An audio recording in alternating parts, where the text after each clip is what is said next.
Hey guys, welcome to my channel. আমি মনোজ। এখন আমরা কথা বলবো যে দেবদা অনেকগুলো আপডেটস অ্যাকচুয়ালিতে দিয়েছে, যে আপডেটগুলো ধামাকেদার update, exclusive. I hope so. এখন অবধি কেউ ভিডিও বানায়নি, বানিয়ে দিলাম। চলো, রাত্রি রয়েছে তো কী হয়েছে। আই এম অর্পিতার চ্যানেল থেকে, মানে অর্পিতাদির চ্যানেল থেকে দেবদার একটা ইন্টারভিউ এসেছে, এবং সেটাই সবার আগে বোধহয় ইন্টারভিউ ড্রপ করেছে। এর আগে ছোটো ছোটো করে অনেকে কেটেছে, বাট অ্যাকচুয়ালি অর্পিতাদি সবার আগে ড্রপ করেছে। তো অ্যাকচুয়ালি ইন্টারভিউটা সত্যিই ভালো হয়েছে। অর্পিতাদিকে অনেক অনেক কনগ্রেচুলেশন। অ্যান্ড আমার মনে হয় যে এই ইন্টারভিউটার দেবদা কিছু ধামাকেদার আপডেট দিয়েছে। প্রথম হচ্ছে শুভশ্রীদিকে নিয়ে খুব সুন্দর সুন্দর কিছু কথা বলেছে।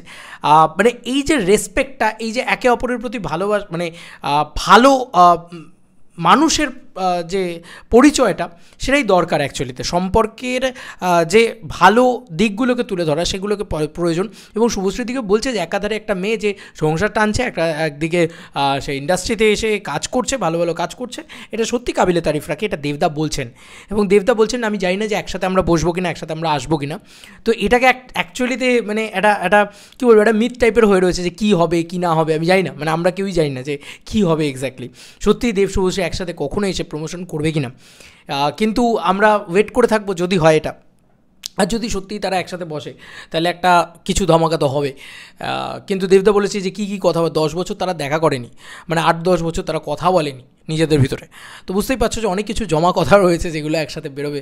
যে সেটা পাবে সে তো মানে কী বলবো, লাল হয়ে যাবে একদম, যাকে বলা যেতে পারে। মানে লাল হয়ে যাবে বলতে আর কি, খুশিতে লাল হয়ে যাবে আর কি। আমি এটা বলতে চাইছি যে সামনে এরকম দুটো জুটি, তাদেরকে কোয়েশ্চেন করা ইট ইজ আ টাফ কাজ আমার মনে হয়। যাই হোক, এটা হচ্ছে একটা বড় বিষয়। এবং ধূমকেতু নিয়ে দাদা কথা বলেছে যে 10 বছর আগের ছবি কখনো মনে হবে না। ছবিটার ভিতরে যে ইমোশনগুলো রয়েছে সেগুলো খুব মারাত্মক, এবং মানে কখনো ডেটের ছবি তো মনেই হবে না। আর একটা জিনিস যেটা সবথেকে বেশি বলেছে, যে এটা দেবের বেস্ট ছবি, এটা শুভশ্রীর বেস্ট ছবি, এটা রুদ্রনীলের বেস্ট ছবি, এটা কৌশিক গাঙ্গুলির বেস্ট ছবি। তো এই যে বেস্ট ছবিটা না, এটা সবার জন্য বেস্ট ছবি, যেহেতু এটা সৌমিক হালদারের বেস্ট ক্যাপচার্ড ফিল্ম। তো এই কথাগুলো দেবদা বলেছে। তো সো মানে ধূমকেতু ইটসেলফ আ ব্লাস্ট, এটা বলা যেতে পারে। এবার যে আপডেটটা ব্লাস্ট আপডেট, সেটা হচ্ছে রঘু ডাকাত নিয়ে। রঘু ডাকাত কিন্তু প্যান ইন্ডিয়া রিলিজ হচ্ছে না। আমি তোমাদেরকে যেটা আগেও বলেছিলাম, এটাও বললাম যে রঘু ডাকাত কিন্তু প্যান ইন্ডিয়া রিলিজ সম্ভবত হবে না। এই জিনিসটা আমি আলাদা করে একটা ভিডিও বানাবোই ভেবেছিলাম, যে রঘু ডাকাতের প্যান ইন্ডিয়া রিলিজ চাই না। কারণ এখন যা মার্কেট, তাতে আজকে আমাদের বাংলা মার্কেটটাকে আগে মানে ব্যবসা সফল করা উচিত। মানে আজকে একটা খাদান এসে 26 কোটি টাকার ব্যবসা করেছে, কালকে একটা রঘু ডাকাত এসে 30 কোটি টাকার ব্যবসা করবে, পরশু আর একটা ছবি এসে হয়তো 40 কোটি টাকার ব্যবসা করবে, অ্যাজ লাইক খাদান 2 এসে 40 কোটি টাকার ব্যবসা করবে। তারপরে হয়তো কোনো একটা ছবি 50 কোটি টাকার ব্যবসা করবে। আবার আমাদের তো নিজেদের যে মার্ক কালেকশন, যে 55 কোটি টাকা, সেই কালেকশনটা আগে বেঙ্গল থেকে তো তুলে আনি। 55 থেকে 60 কোটি টাকা আগে বেঙ্গল থেকে তো তুলে আনি, তারপরে তো পরের কথা। একদিন আগে আমাদের নিজেদের স্টেটস থেকে 100 কোটি টাকা তুলে আনি, তারপরে তো আমরা হিন্দির কালেকশনের কথা বলবো।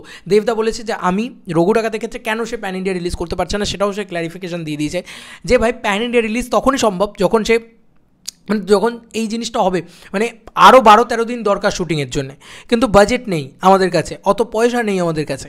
তো আমাদের আরও দরকার সেই জিনিসগুলো, আরও 12-13 দিন, যেদিন দেবদা আরও শ্যুট করতে পারবে। সেটা দেবদা বলেছে 1 থেকে 2 বছর সময় দাও আমাকে, আমি তার ভিতরে প্যান ইন্ডিয়া রিলিজ করবো রঘু ডাকাতকে, মানে রঘু ডাকাতের মতন ছবিগুলোকে। রঘু ডাকাতেরও তো পার্ট 2 আসবে, রঘু ডাকাতেরও তো আছে, দেখা যাক না, কে বলতে পারে যে সেই ছবিটা প্যান ইন্ডিয়া রিলিজ হলো। কিন্তু প্যান ইন্ডিয়া রিলিজ করতে গেলে অনেকগুলো, আর সব ছবি প্যান ইন্ডিয়া ছবি তো নয়, এটাও তো একটা বড় কথা। খাদান যেরকম রুটেড কমার্শিয়াল ছবি ছিল, রঘু ডাকাত রুটেড কমার্শিয়াল ছবি। তো প্যান ইন্ডিয়া রিলিজ ইমিডিয়েটলি দরকার নেই, কারণ ওরা বোঝেও না আমাদের বাজেট, ওরা চিৎকার করতে থাকে ভাই এটা ভালো না, ওটা ভালো না, সেটা ভালো না ইত্যাদি করে। তো আমাদেরকে, মানে আমাদের মার্কেটটা না আগে, মানে সাউথ কোনো দিন আগে প্যান ইন্ডিয়া হিন্দি ডাব করে রিলিজ হবে, মাল্টিপল ল্যাঙ্গুয়েজেও রিলিজ হবে, ওয়েট ফর ইট। তবে হ্যাঁ, আমার যেটা মনে হয় দেবদা যেটা করতে পারেন, সেটা হচ্ছে ছোটো করে একটা রিলিজ দিয়ে দিতে পারেন, মানে আলাদা করে প্রমোশন করতে হবে। আর একটা জিনিসও আছে, প্যান ইন্ডিয়া রিলিজ করতে গেলেই তো মানে মার্কেটে গিয়ে প্রমোশন করতে হবে, ওদের মার্কেটে গিয়ে প্রমোশন করতে হবে, দিল্লিতে গিয়ে, হরিয়ানাতে ইয়েতে। তো ওখানে যদি প্রমোশন করে, বেঙ্গলটা আবার মানে হয়ে যাবে তোমার, কী বলবো, ছোড়ছাড় হয়ে যাবে আর কি। তো বেঙ্গলের অডিয়েন্স তখন রেগে যাবে যে বেঙ্গলে কেন প্রমোশন হচ্ছে না, যেটা চেঙ্গিজের ক্ষেত্রে হয়েছিল। বেঙ্গলে সেরকমভাবে প্রমোশনই হয়নি, গোটা মানে বাইরে মার্কেটে প্রমোশন হয়েছিল, কিন্তু সেটা দরকার, বেঙ্গলের প্রমোশনটাও দরকার। তো এই সব কিছু মাথায় রেখে আমার মনে হয় একটা ছোটো রিলিজ দিতে পারে দেবদা, যদি পরে 1 সপ্তাহ 2 সপ্তাহ বাদে যদি রিলিজ দিতে চায় একটা ন্যাশনাল রিলিজ হিসেবে, সেটা ছোটো রিলিজ দেবে, সেখানে হিন্দি ডাবটির একটা অপশন রাখতে পারে, ঠিক আছে, এরকম একটা কাজকর্ম করতে পারে দেবদা, দেখা যাক কী করেন সেটা। তবে রঘু ডাকাত কিন্তু প্রপার প্যান ইন্ডিয়া রিলিজ হচ্ছে না, এটা দেবদা নিজেই জানিয়ে দিয়েছেন।